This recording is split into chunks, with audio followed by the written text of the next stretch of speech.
Set Phasers, a highly illogical Star Trek podcast.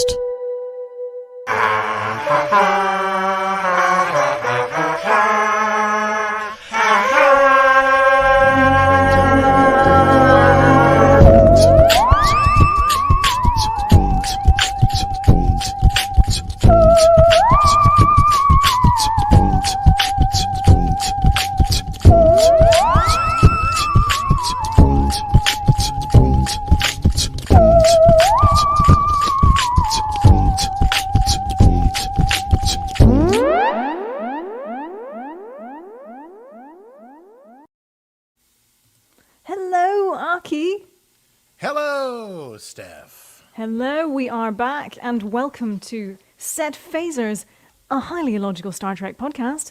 And this time, it's about Picard. Picard. It's about Picard. Yes, welcome back, us and you, to Set Phasers. It is Stardate 01129.8, and today we're discussing Season 1, Episode 1, Star Trek Picard, entitled Remembrance. Cryptic. It's cryptic. I mean, listen, all the episodes are available, so it's not super cryptic. Yeah, it's not super cryptic, But you can pretend it's cryptic. Oh, yes. what does Pretend it mean? like you're watching it for the first time with us. That's what we want it to be like. I was talking to a friend earlier today, and they said, oh, gosh, you guys are doing Picard. I'd love to watch along with that. So yes. Tell a That's friend, you Trekkies out there, that we're running down Picard. And for all you regular watchers and listeners, we have a couple of new little sound effects that we're adding in every now and again for your listening pleasure. We'll be folding them in. Yes, yeah. Like cheese. No one knows how to fold cheese. I don't know anything about folding cheese, but it sounds structurally unsound. Yeah. Let's run it down. It's time to run it down. Can you run it down for me about Picard now? Run it down for me.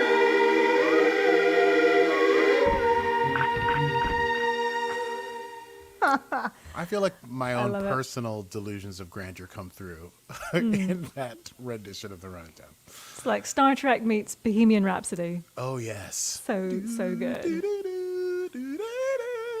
It's hard to sing. Okay. I'm glad I got it. When I needed it, I could do it.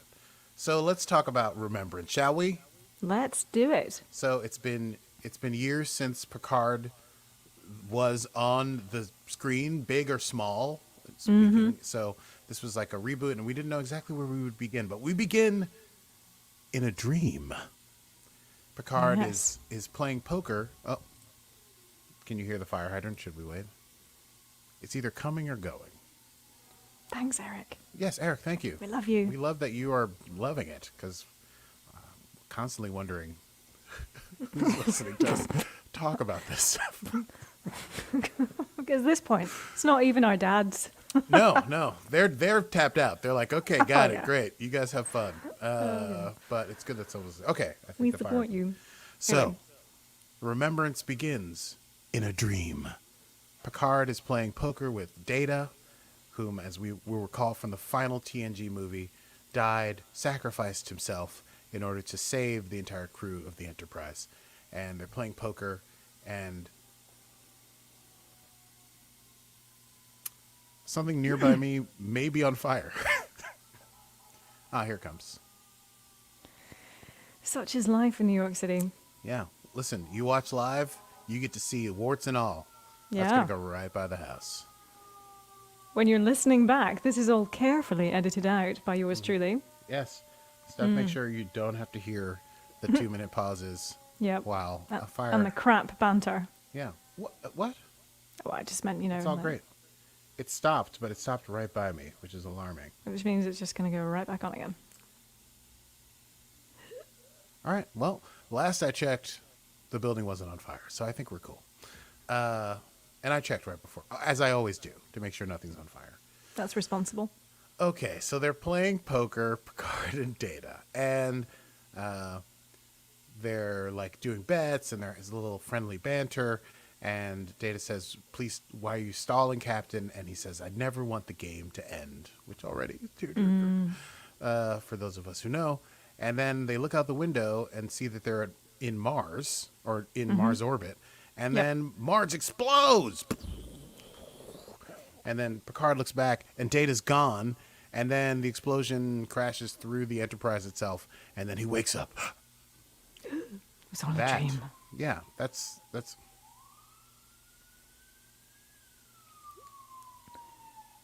It's probably a cat up a tree. Great. Okay. That one drove by at least. Okay, so our next scene, we meet a new character. We meet Daj. And I wrote in my notes, hey, everybody, meet Daj, but don't get too attached. So Daj is hanging out with her boyfriend, and they're talking, and she's like, hey, I got into the Daystrom Institute, and I'm going to be studying AI and quantum consciousness. And he's like, that calls for a drink. I'm so proud of you, blah, blah, blah, blah, blah. And he goes to get drinks, and he's at the replicator, and he's like, hey, let's make this, blah, blah, blah. And then they're interrupted suddenly by several masked intruders. They're fully like all black, so you can't see what their faces are. And they throw a knife, and they kill the boyfriend right away. Boom! Dead. And then they put these weird, like, I guess they're called not retinal, like, you know, the things they put on your brain. Weird glassy things, yeah. Yeah, to be like, what's he use on Stamets?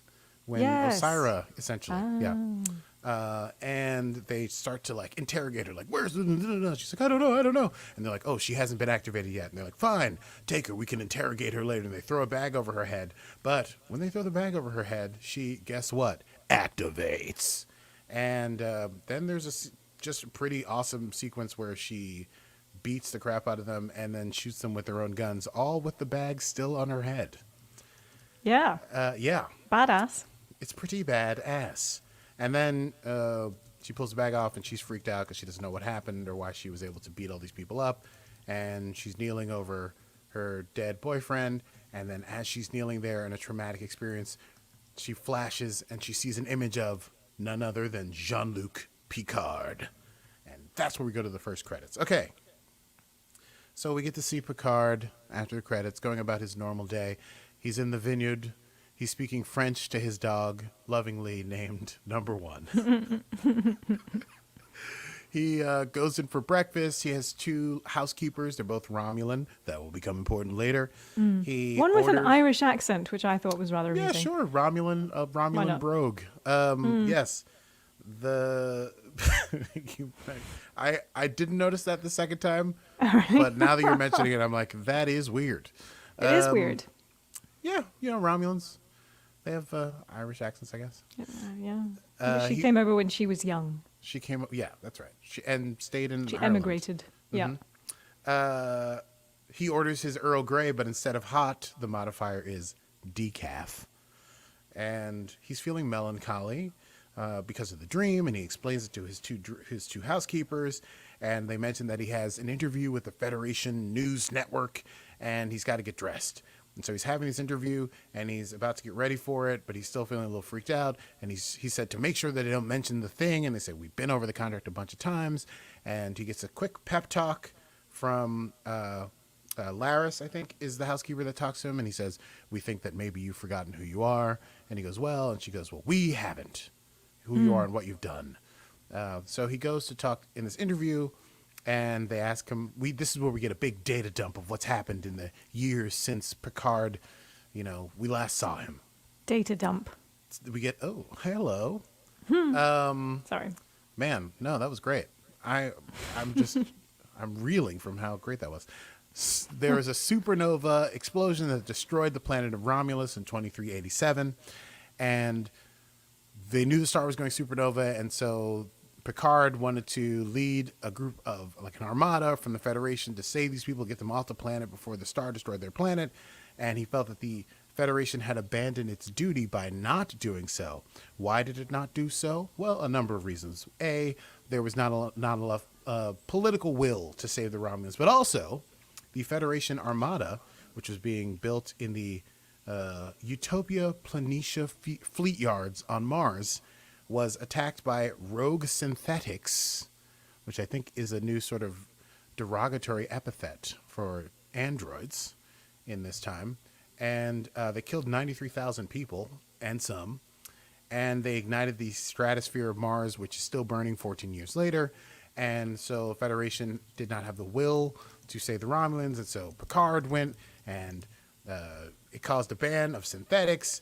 And then the interviewer, that was basically what he asked him not to ask about. But then they asked him, did you ever lose faith in Mr. Data? Because now it's about synthetics, right?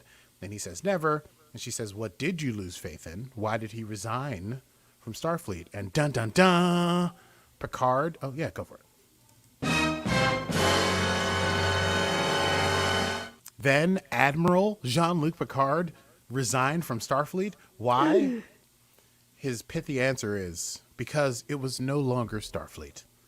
He believes that abandoning the rescue of the Romulans was criminal and that he would not just stand by and watch it happen. And therefore, he resigned in protest. And also, he resigns from that interview in protest. He says, this is done.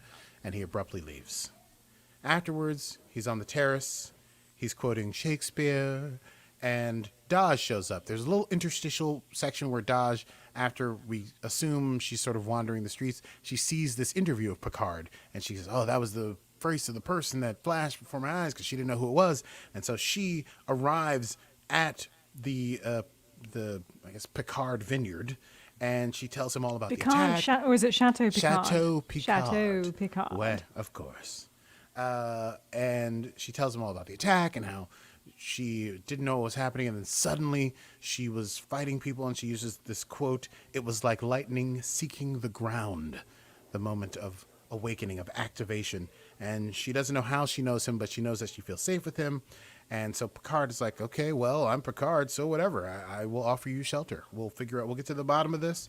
He notices she has a particular necklace, and she says, oh, yeah, this is an important necklace. She gives it to him to inspect. He gives it back. She leaves it when she goes to be shown her room, and she's going to have dinner and all this stuff. That night, Picard has another dream.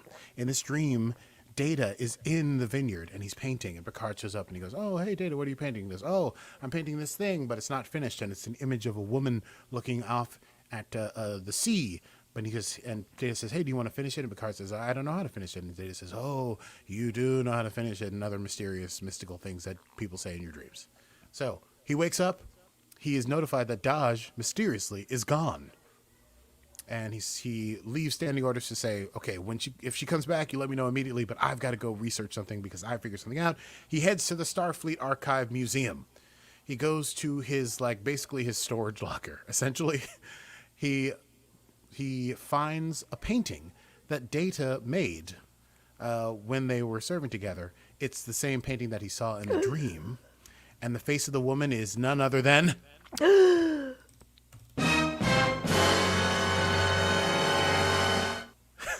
Daj. And what is the painting called? The painting is simply called Daughter. Yes! It's called Daughter. What? Data's daughter? What? Data's got a Data daughter? has a daughter? Oh Data my has God. a daughter, and her name is Daj. A lot of D's. So we flash now to Daj. She's on the run in Paris. She's run away because she thinks, even though she felt safe with Picard, she's worried. Red alert! Yes. What? I may have pushed the wrong button there. Sorry. Happened to be the red alert button. that's one way to frighten you, isn't it? Ooh, all right. Yeah. Okay. Sorry. Between you and the fire truck, I just don't know what's going on out here. Okay, so she is worried about endangering the people that she's close to because she thinks she's still being hunted. She ducks into an alley and she calls her mother on a holographic device, and they talk, and she's explaining about the attack. And then her mother says, oh, you should just go find Picard. And then Daj says, I never told you about Picard. How do you know about Picard? And then her mother on the screen glitches out weirdly. And then tells her, focus, find Picard. And then she enters some kind of weird trance, right? And she's able to find Picard in a matter of seconds using holographic heads-up display or whatever.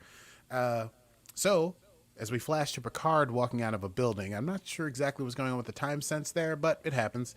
Daj walks up and they talk again, and she's worried that she's a freak and that she's a, quote, soulless killer. And he says, no, you're special, because now he knows that she might be Data's daughter, or at the very least there's some kind of comparison there. So he says, listen, you and I have got to go to the Daystrom Institute so we can see if you are truly connected to Data. Because if you are a miracle, you know? And she explains that she was going to go to Daystrom to study, and he's like, oh, it's wonderful. And I will tell you the truth. At this moment, when I watched the series the first time, I was like, I'll watch this series where they just find out if she's Data's daughter, and then he's like her surrogate parent, and she studies for 10 episodes and then graduates and then builds a family of her own, and Picard slowly enters his dotage, but he's found a new reason to live. That would have been wonderful. That would have been. Right? But then just as he's like, hey, let's go to Daystrom, she's like, hey, I think we're being attacked. And she runs up on the roof, and she brings Picard with her. And then like 4 more masked people, it might be 3, I don't remember. It felt like 1,000 show up, and they're once again their faces are covered, and she's fighting with them as Picard is standing back and watching her do all kinds of crazy cool stuff. She's able to break the helmet thing on one of them, and it's revealed that it is a Romulan. But then in the middle of fighting, one of them sprays like some sort of like acid or something on her face, which causes her to get all acidic, and then there's an explosion from one of the suits, I guess, like self-destructive explosion. And as Picard is running for Daj, she's completely immolated, and he's thrown back. So there go our hopes and dreams of Family Matters starring Picard and Daj. Picard wakes in the next scene. His 2 housekeepers tell him that Daj is dead, but that the police found him alone and that there's no evidence of any of this struggle business, that he must have gotten up there on his own. So they speculate as to how that could possibly be. Is there some kind of thing? And Picard is talking about, no, I saw her activate. She became, something happened, like lightning reaching for the ground. What did I just say? Like lightning seeking the ground. Yes. Anyway, yeah. Picard follows through on his plan. He goes to Daystrom Institute, and that's where we meet for the first time Dr. Agnes Jurati, played by the wonderful Alison Bell. Alison Bell. Yes. Who we also will have a theme for, I'm sure. Yes, we will. Having she watched has a very special few theme. episodes, she's going to have a very special theme. I also note, in researching this, she is the only other character, apart from Picard, that is in every episode of the series. Oh. Yeah. Mm-hmm. Good one. The regular, which is cool. It's just a cool thing. Anyway, he's like, hey, Dr. Jurati, have you ever heard of like a flesh and blood android that's totally sentient? And she's like, yeah, I'm here to work on that kind of stuff, which I can only do theoretically because of the ban on synthetics. But that kind of technology is like 1,000 years away. And Picard's like, well, that's funny because I had tea with one yesterday. So she's like, say what? And they go on a trip through the Daystrom Institute Advanced Synthetic Research Area, which is essentially empty because, again, of the ban, and so it would be against Galactic Treaty. But she explains that she was recruited by A1 Bruce Maddox, and that before the ban, she and Bruce were working on coming up with a new positronic brain. Because here's the thing. This is where it gets a little complicated, but if you stay with us, it'll be very satisfying. Because of the ban on synthetics, there are no positronic brains in the galaxy, right?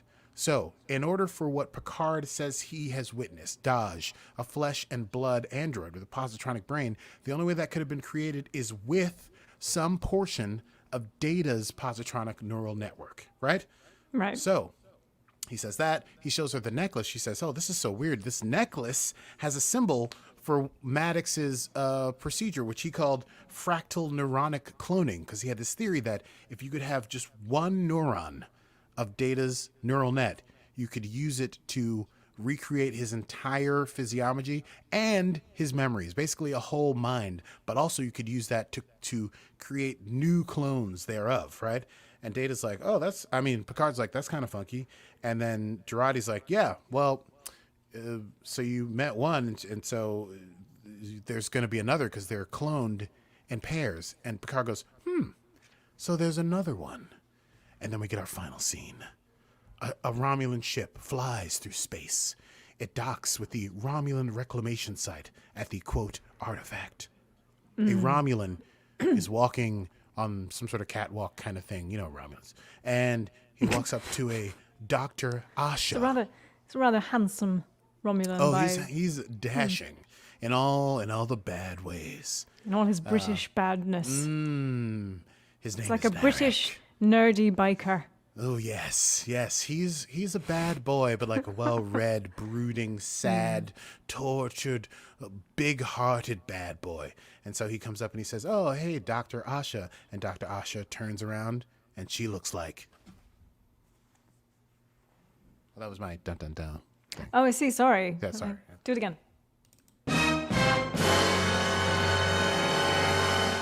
Hey, guess what? Dr. Asha looks exactly like she is the spitting image for Daj. Also, she's wearing the same necklace. And Hint. yes, this hot, brooding Romulan's like, "Hey, nice necklace. What's up?" And she's like, "Oh, yeah, this necklace, my twin sister has the matching one. And it was, whatever." And he's like, "Oh, cool. That's sweet." He's like, "Yeah, I have a brother. He died last year, pretty surprisingly." And she's like, "Oh, I'd be interested to hear your tale," because she's also getting into the whole vibe, and they're like flirty. And he's like, "Sure, let me tell you all about it." And they walk off into the distance. And as they do that, we realize that this Romulan reclamation site, ... this artifact, ... it is a Borg cube.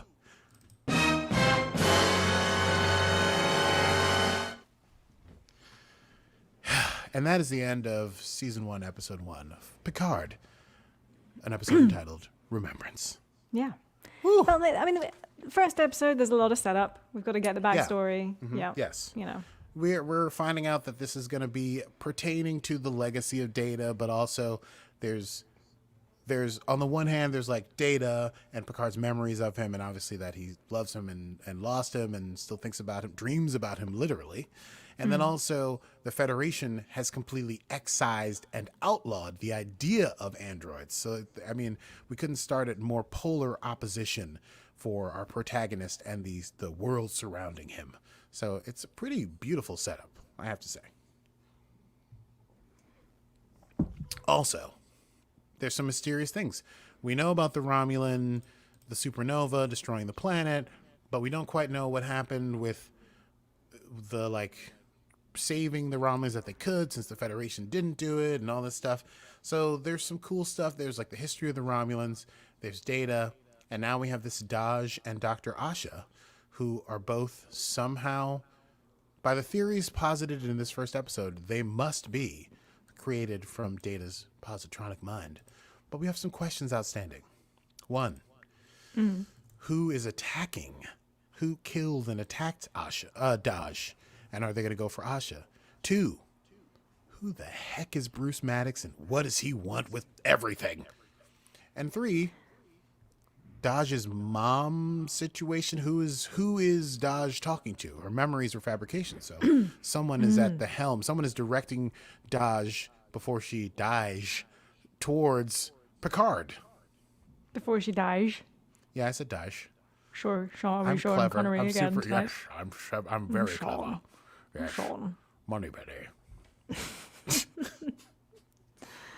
So who created the twins? Who created the twins, and what are they doing? Like, why? I mean, Daj is a real question. Why was she going to the Daystrom Institute? Why is she planning on working on quantum consciousness? But she's dead now, which is just the beginning of this mystery. But and the other one's alive and already doing some sort of clever job thing on a Borg cube. Borg cube. Working for the Romulans. It's like, whoa. It's whoa. It's a whole lot of whoa. So all I'm saying is, if you've never seen the series before, I hope you will join us as we explore the next 9 episodes of Star Trek Picard. It will be a thrilling adventure ride. There's a lot of great Picard-esque speeches. There's some wonderful Borg stuff, hint, hint. There's some great characters from the past, and there's some great new future characters. And there's some bridges between the new Star Trek series. So anyway, I think it's going to be great. I can't wait. And being a huge fan, and I grew up on TNG, I was super excited to have Picard come back. See some of our favorite people. The Bruce Maddox thing, I was like, hang on, I remember Bruce Maddox. Yes, exactly. Where was Bruce Maddox from? And it was like, it was probably season 1, because they had those stupid, it was like, you can always tell sometimes from the uniforms, and they had the zip up at the front. Yes. I think it's going to be, I don't want to spoil anything, but come along with us and enjoy Picard. Indeed. Do you want to hit some quotable moments? I would love to hit some quotable moments. Quotable moments! Did we have any speeches? Did Picard give any speeches? Well, I mean, the one that I liked the most was probably the one from the interview. Yes. Right, Well, which says, and the well- Dunkirk thing as well. That was quite Well, good. the Dunkirk, yes. And that's all in that last paragraph of the interview, because she's like, what did you lose faith in? And he's mentioned Dunkirk because she was mentioning the pyramids, and he goes, the pyramids. It's more like Dunkirk, all these independently owned vessels going to Romulus to try and save people, bric-a-brac put together. And she says, okay, well, why did you resign? What did you lose faith in that made you leave the Federation? And he says, we withdrew. The galaxy was mourning, burying its dead, and Starfleet had slunk from its duties. The decision to call off the rescue and to abandon those people we had sworn to save was not just dishonorable, it was downright criminal, and I was not prepared to stand by and be a spectator. And you, my dear, you have no idea what Dunkirk is, right? You're a stranger to history. You're a stranger to war. You just wave your hand and it all goes away. Well, it's not so easy for those who died, and it's not so easy for those who were left behind. Jean-Luc, sometimes I think the only reason I come here is to listen to these wonderful speeches of yours. Thank you. Very welcome. Thank you. Yes, that was a wonderful Picard-esque speech. It was a great And speech. There will be many more. I mean, that's Sir Pat's too. That's Sir Pat's too. I mean, you give him a little something to pontificate about in every episode, and he always brings it full circle. I also like the quote when he finally, after Daj has died, and he wakes up and he sort of shakes off the sort of morose sadness when he's talking about an old man. He's talking about himself in the third person, and he says, "I haven't been living. I've been waiting to die." Yes, indeed. And that's when he's like, I'm going to figure this thing out if it's the last thing I do. Yep. Did you have any particular quotes of favor? Not particularly. I think that speech, you're right, when he was giving the interview was probably the best. Yes. They had Did you have some... they're not all great. But I do like the... when he's talking to the computer in the archive, I think it's called Index, he says, and no one besides myself has access, correct? And Index says, unless you prefer, we sell tickets. And he says, is that humor? And it says, we're trying something new. And he says, don't give up your day job. Yes. One-liner from Jean-Luc. Yeah. Well, I hope you're as excited as we are. Yeah. I I'm know thrilled. it feels like a short episode tonight, but I think we've just got so much setup of what's to come. Yeah. We'll have so much more. Trying to keep it tight. Gonna I keep know, it tight. I know. Yeah, there's some new music in the pipeline that Oh, is yeah. going to blow some minds. We're probably going to have an album's worth of material by the end of this quarantine. I hope so. Yeah.